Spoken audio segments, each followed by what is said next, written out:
Bank locker से शहरी का 10 करोड़ मालियत का सामान चोरी। शहर कायद के इलाके दरख्शां के बैंक लॉकर से शहरी का 10 करोड़ मालियत का सामान चोरी हो गया।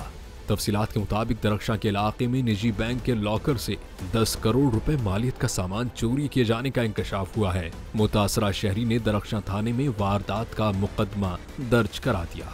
शहरी के मुताबिक लॉकर में डायमंड, गोल्ड ज्वेलरी, ब्रांडेड घड़ियां और दीगर अशिया रखी थीं। 6 फरवरी को लॉकर में सारा सामान था। 19 फरवरी को बैंक गए तो लॉकर खाली था। मुतासरा शहरी ने पुलिस को बताया कि जुलाई 2010 से लॉकर ऑपरेट कर रहा हूं, मुख्तलिफ वक्तों में सामान रखता गया।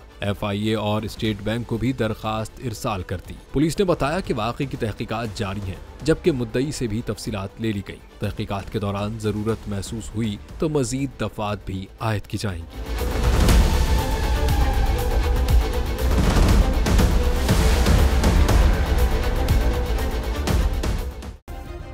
सब्सक्राइब करें और बेल दबाएं ताकि कोई खबर रह न जाए।